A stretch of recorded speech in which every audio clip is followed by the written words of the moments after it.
Did you know the NHS aims to assess an autism referral within 13 weeks? But as of 2019, only 1 in 10 suspected cases of autism have resulted in an intervention or treatment.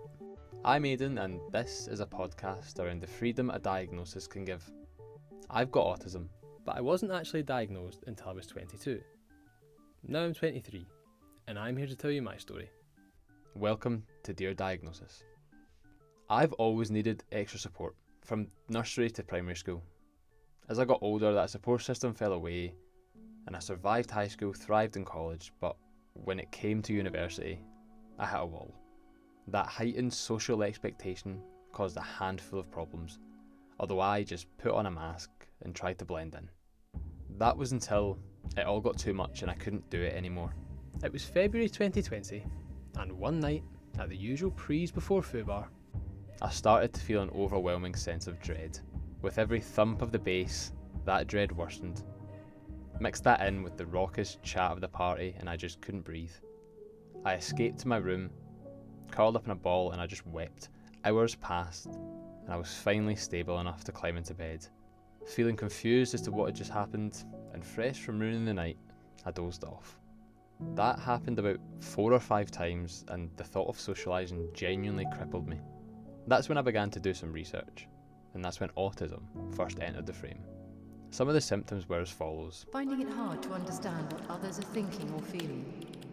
Seeming blunt, rude or not interested in others without meaning to. Getting very anxious about social situations. Following that deep dive into the web, I confided in my mum, telling her everything I'd been struggling with and what I had concluded. She wasn't exactly shocked. The ball was now rolling. I called my GP and I made an appointment, and my anxiety was through the roof. I didn't have any clue how to convey to this stranger my problems.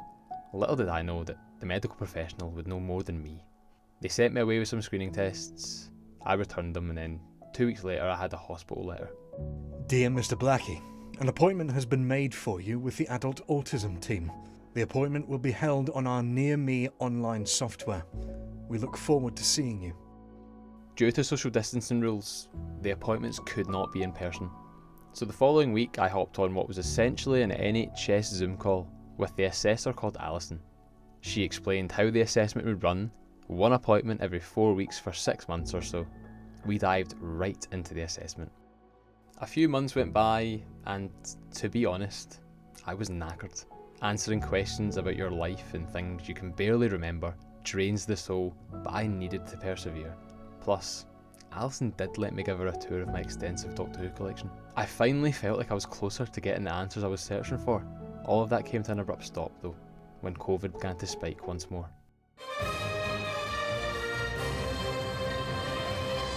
Good evening. Christmas is being cut back to just one day, and Scotland's borders are being closed to prevent the spread of a new strain of coronavirus. Now this is where it all goes downhill.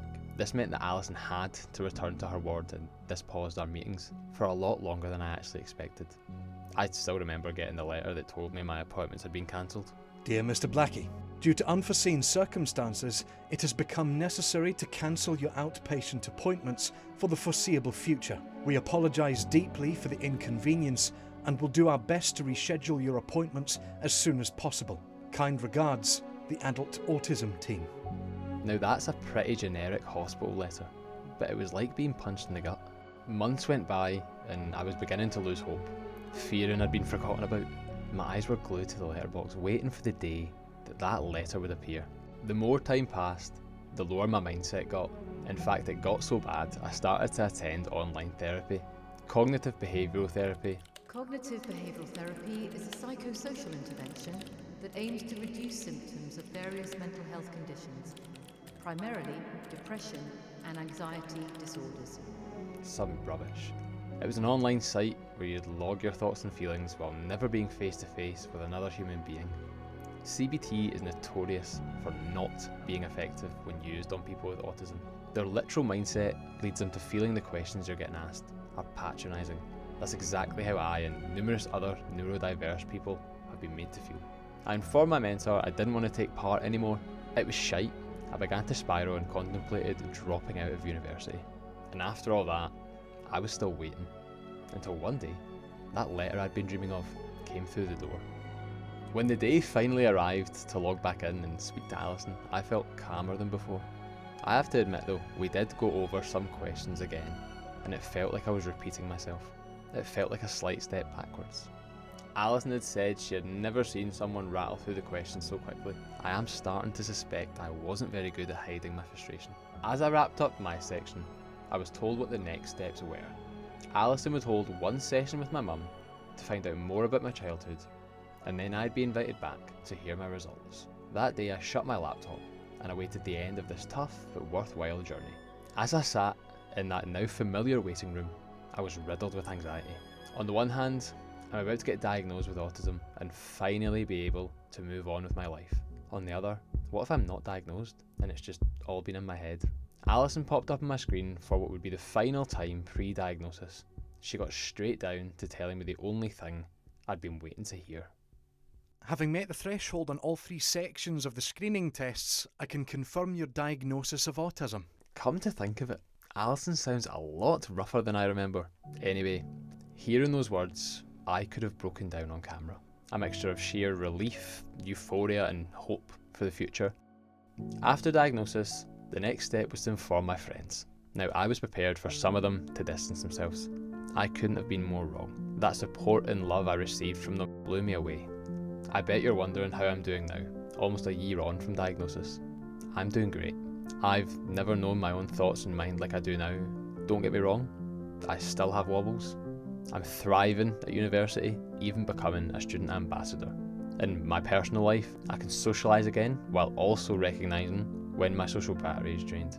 I'm also in a committed relationship with my wonderful girlfriend. She happens to be one of the first people out with my immediate circle I told about my diagnosis, and she didn't even blink. And she also encourages that Doctor Who collecting habit I have. Now, I'd like to read you an open letter. Dear Diagnosis, when the idea of you first entered my mind, I genuinely thought you would bury me. Instead, you ended up planting me. You gave me a new lease of life, a new understanding of my thoughts and my actions, a newfound freedom that I never thought I'd have.